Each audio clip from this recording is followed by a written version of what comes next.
प्यारे बच्चों, online video class में आपका फिर से एक और स्वागत है। पिछले वीडियो में हमने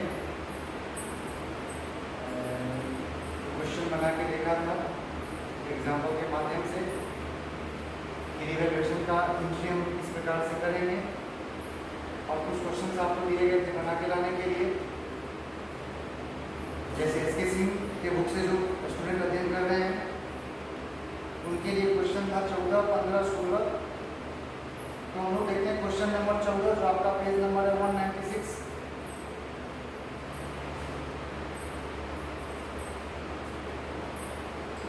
क्वेश्चन नंबर 14 में है शंकर, बबीता तथा विशाल 5:4 के अनुपात में एक फर्म में साझेदार हैं। 1 अप्रैल 2019 को उन्होंने लाभों को 4:3:2 के अनुपात में बांटने का निर्णय किया। उस तिथि को सामान्य संचय 34,900 था और संपत्तियों एवं दायित्वों के पुनर्मूल्यांकन पर हानि 5200 रुपया थी। यानी रिवैल्यूएशन करने के उपरांत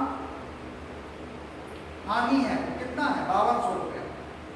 यह तय किया गया कि स्थिति विवरण में संपत्तियों एवं दायित्वों के आंकड़े को बगैर बदले समायोजन किया जाए। मतलब बदलना नहीं है, उसको एडजस्टमेंट करना है, और एकल रोजनामचा प्रविष्टि द्वारा समायोजन कीजिए, और आपको एक एंट्री करके इसे एडजस्ट करना है।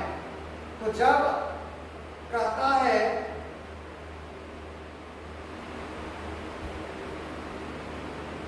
कि एडजस्टमेंट करने के लिए, तो वैसे परिस्थिति में आपको बतलाया गया था कि हम लोग सबसे पहले सैक्रिफाइसिंग रेशियो निकालेंगे। अब जैसे पार्टनर है शंकर, बबीता और विशाल, अनुपात इन लोग का है 5:4 और 2। यदि इसको हम लोग इनमें कन्वर्ट करते हैं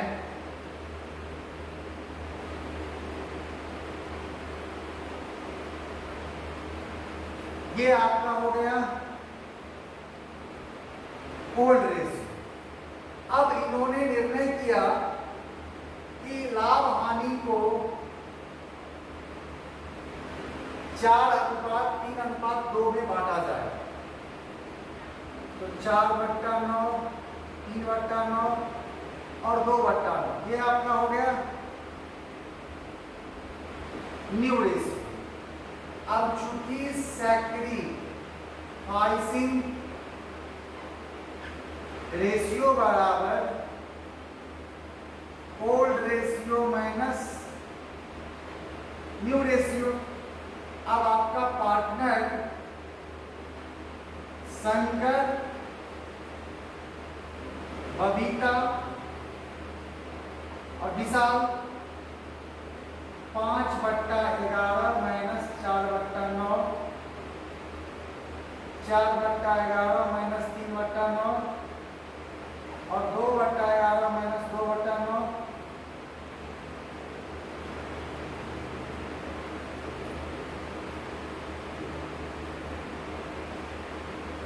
इन्होंने क्या किया, टू सैक्रिफाइस।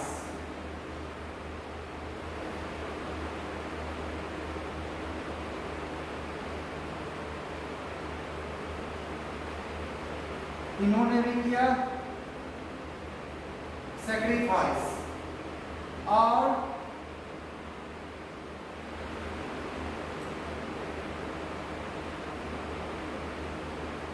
इन्होंने गेन किया। अब यदि प्रश्न में समायोजन करने के लिए नहीं कहता तो हम लोग जनरल रिजर्व को भी बांट देते, और रिवैल्यूएशन से जो लॉस हुआ है उसको भी हम लोग बांट देते। लेकिन यहाँ पर कहता है नहीं, आंकड़े को बगैर बदले हुए आपको एक एंट्री करके एडजस्टमेंट करना है। तो टोटल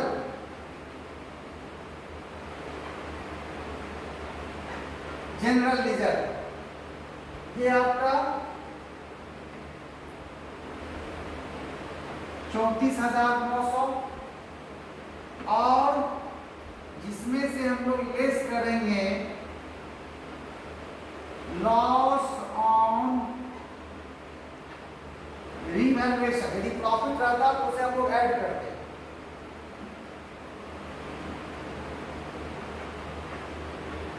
अब इसको घटाना है।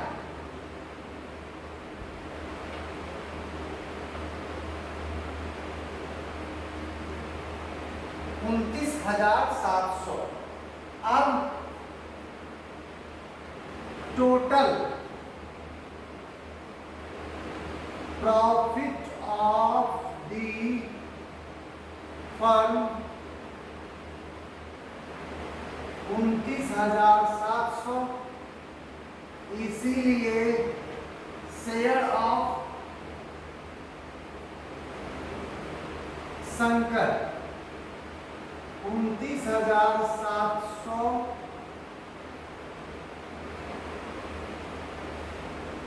ये आपको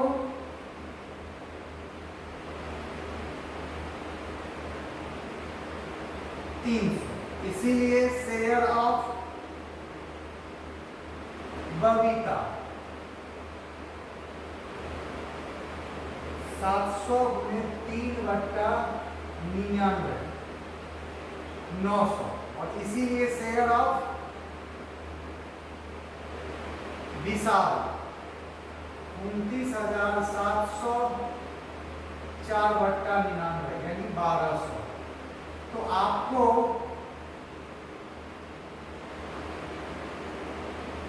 इंट्री बतलाया गया था कि यदि प्रॉफिट रहता है तो उस परिस्थिति में जिन्होंने सैक्रिफाइस किया उसे क्रेडिट करना है और जिन्होंने गेन किया उसे डेबिट करना है। तो गेन विशाल कर रहे हैं, Vishal capital account debit to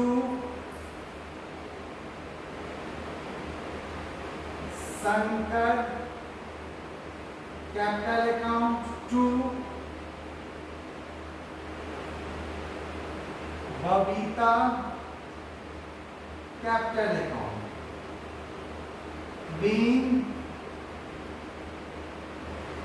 adjustment of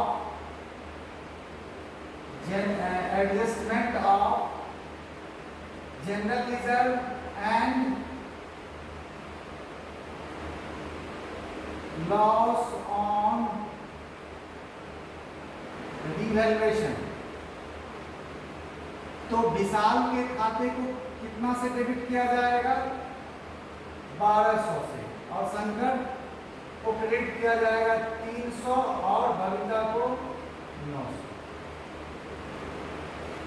question number 15। अब क्वेश्चन नंबर 15 में सी और डी ने जो लाभों का विभाजन समान रूप से करते हैं, भावी लाभों को 3:2 के अनुपात में बांटने का निर्णय किया।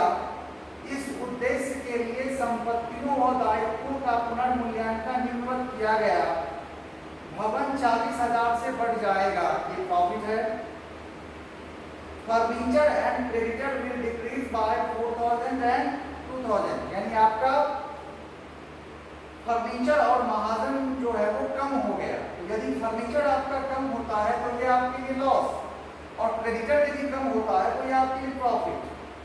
और लिखित दायित्व को अब 6,000 से लिखा जाएगा। अनरिकॉर्डेड लायबिलिटीज, आपको एकाएक पता चला कि आप पर कर्ज है, ये आपके लिए लॉस।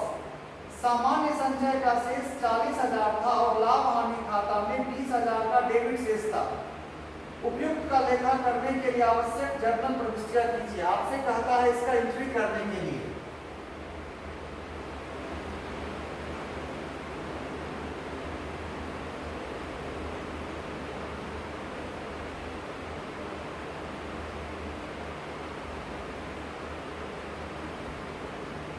तो सबसे पहले हम लोग प्रॉफिट, बिल्डिंग बढ़ जाएगा, building will increase by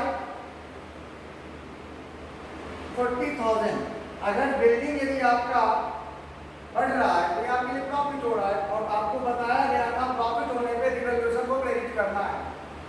profit आपको हो रहा है बिल्डिंग में क्रेडिटर, तो इसके लिए आप लोग एंट्री करोगे building account debit, creditor account debit to revaluation account.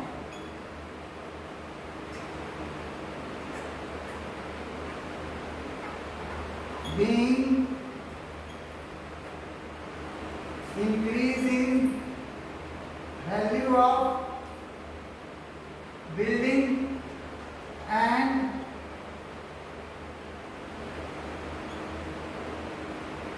decreasing value of, अब आपका बिल्डिंग जो है उसमें कितना इंक्रीज हुआ, तो और क्रेडिटर आपका कितना से कम हो गया,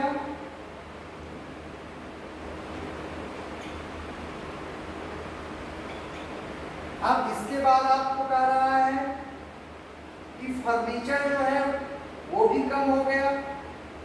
तो फर्नीचर कम होना ये तो आपके लिए लॉस है। लॉस होने पे आपको बताया गया था revaluation account debit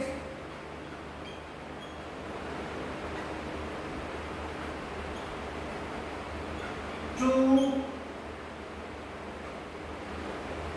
furniture account और टू अनरिकॉर्डेड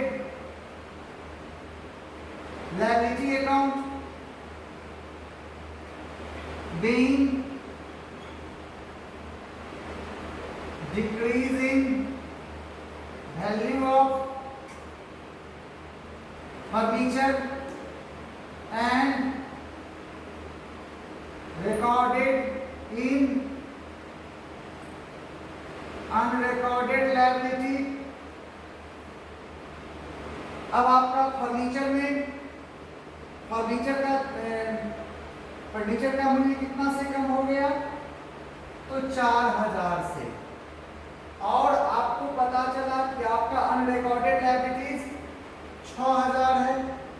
तो कहने का मतलब 10000 आपको लॉस, तो रिवैल्यूएशन जितना होना था हो गया। अब आप बता सकते हो कि आप प्रॉफिट में हो कि लॉस में। तो कल जैसे पिछले वीडियो में आपको बताया गया था, यहाँ पर प्रॉफिट, ये तो प्रॉफिट का एंट्री है 42000 और लॉस 10000।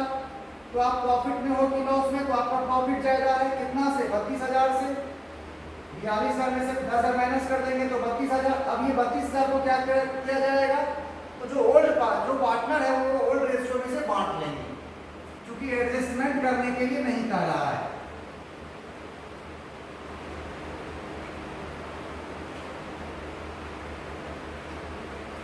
तो यदि इसको हम लोग बांटते हैं, यानी इस प्रॉफिट को बांटते हैं, तो प्रॉफिट है तो रिवैल्यूएशन का क्रेडिट बैलेंस होगा। अब उसको समाप्त करना है।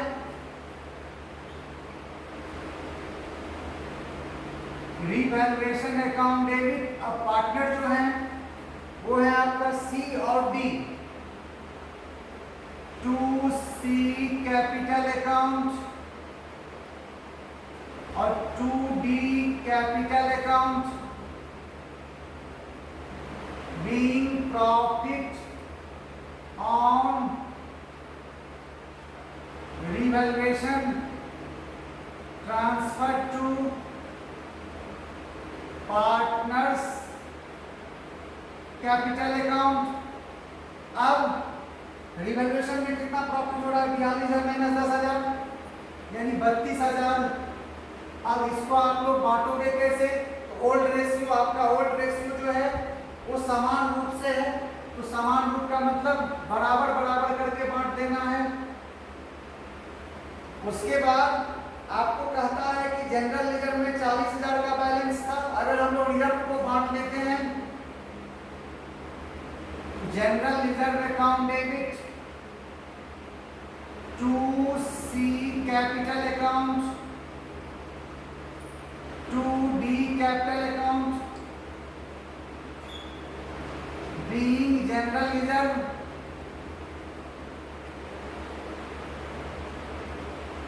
Transfer to partners capital account. अब आपका रिजर्व में कितना जमा था? 40,000। तो जब ये हम लोग फॉर्म का पुनर्गठन करेंगे तो इसे पुराने अनुपात में बांट लेंगे। तो पुराने अनुपात में बांटेंगे, चूंकि बराबर बराबर समान अनुपात है तो 20,000। अब रिजर्व के साथ साथ कहता है लाभ हानि खाते में 20,000 का डेबिट शेष, साथ में डेबिट बैलेंस है। तो डेबिट बैलेंस है इसका मतलब आपके लिए लॉस है। अब लॉस को यदि हम लोग बांटते हैं तो कैपिटल में कमी आएगी, तो इसलिए इसको डेबिट होना होगा। C capital account debit, D capital account debit to profit and loss account,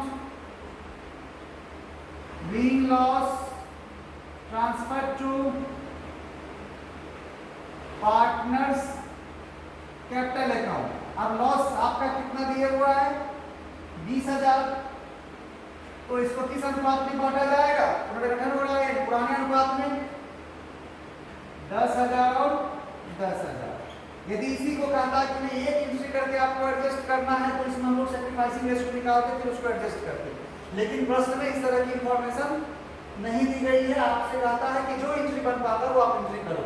तो हमने सबसे पहले एसेट्स का रिवैल्यूएशन किया, इससे जो प्रॉफिट आया उसको बांट दिया गया, और जनरल रिजर्व जो पहले से था उसको बांट दिया गया, और लॉस को बांट दिया गया। अब इसके बाद आपको कुछ क्वेश्चन बीके मेहता के बुक से भी दिया गया था, हम लोग उसे देख लेते हैं।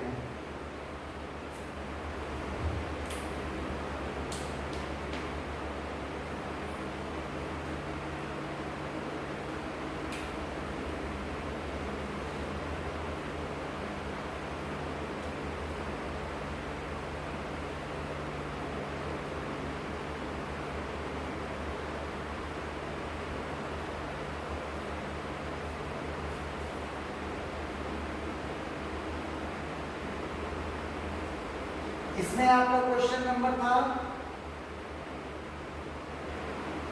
18। अब जैसे 18 नंबर क्वेश्चन में है ए और बी एक फॉर्म में साझेदार हैं जो लाभों का विभाजन 5:3 में करते हैं। उन्होंने भावी लाभों को समान रूप से बांटने का निर्णय लिया। इस उद्देश्य से संपत्तियों एवं दायित्वों का पुनर्मूल्यांकन निम्नवत किया गया। मशीन का मूल्य 10,000 से बढ़ जाएगा, यह आपके लिए प्रॉफिट है।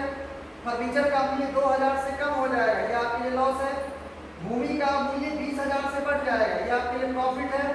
और लिखित संपत्ति 2,000 की थी जिसे अब लिखा जाएगा, ऐसा संपत्ति जिसका कोई रिकॉर्ड ही नहीं था अब उसको लिखना है, यह आपके लिए प्रॉफिट है। दायित्व 10,000 से बढ़ जाएगा, यह आपके लिए लॉस हो गया। अदद व्यय 1,200 रुपया के थे, ये भी आपके लिए लॉस है। और सामान्य संचय में 20,000 रुपया था। उपयुक्त का लेखा करने के लिए आवश्यक जर्नल प्रविष्टियां करें।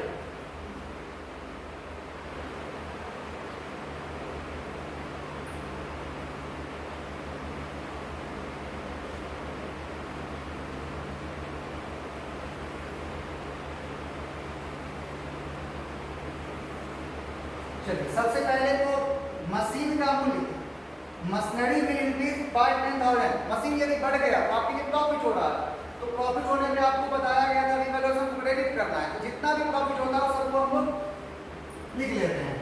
तो जैसे सबसे पहले plant and machine account debit, उसके बाद भवन भूमि का मूल्य, लैंड अकाउंट, प्लांट में कितना का वृद्धि हो गया आपका, तो 10,000 से आपका प्लांट इंक्रीज हो रहा है, और भूमि इंक्रीज हो रहा है 20,000 से। इसके बाद अलिखित संपत्ति unrecorded, unrecorded assets account debit, ये आपका हो गया 2,000। लायबिलिटी इंक्रीज करेगा तो ये आपके लिए लॉस, आउटस्टैंडिंग भी आपके लिए loss. To revaluation account being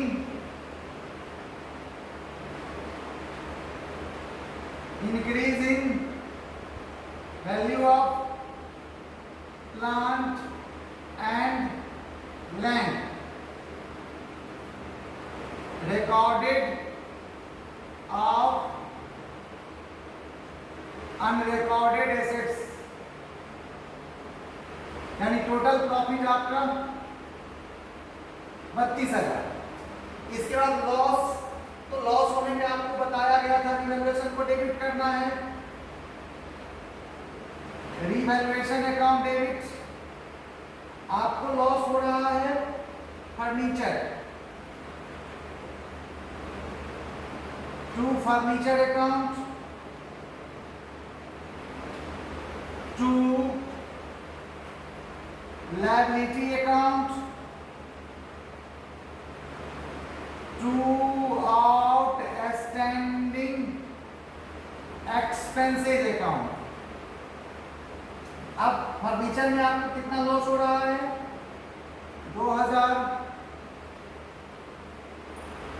liabilities में 10,000 और आउटस्टैंडिंग में 1,200। ये आपका हो गया 13,200। अब being decrease in value of furniture and increase in liability। अब आपको यहां पर देखना है कि आपको प्रॉफिट हो रहा है या लॉस।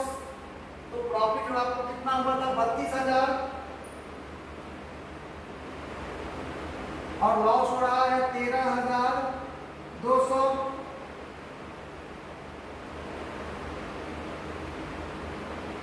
यानी आप 18,800 आपको प्रॉफिट हो रहा है।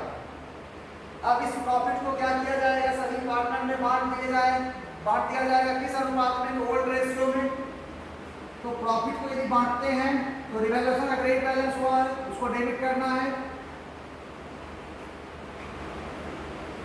Revaluation account debit to A capital account to B capital account, being profit on revaluation transferred to partners capital account। तो प्रॉफिट कितना? 18,800। अब इसे आप लोग बांटोगे कैसे? तो ओल्ड रेशियो में। ओल्ड रेशियो आपका है 5:3। 18,800 का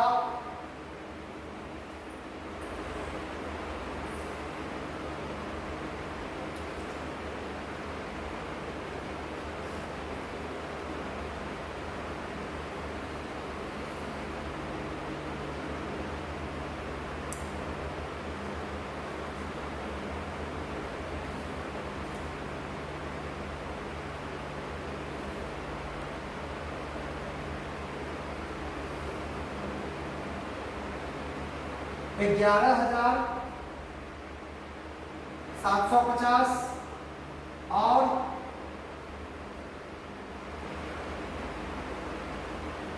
तो ये आपका हो जाएगा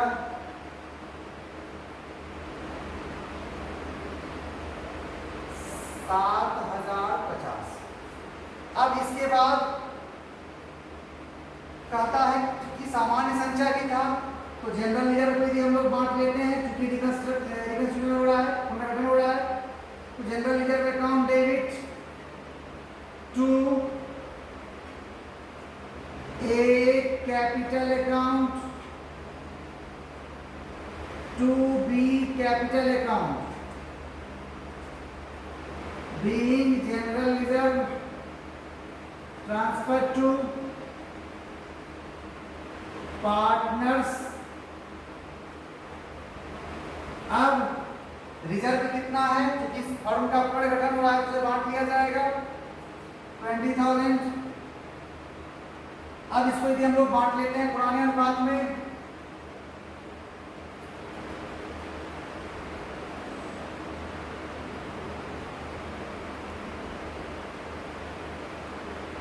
तो इसका आपका 12,500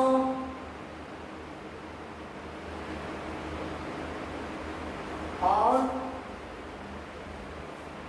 इसे आप लोग नोट कर लेंगे।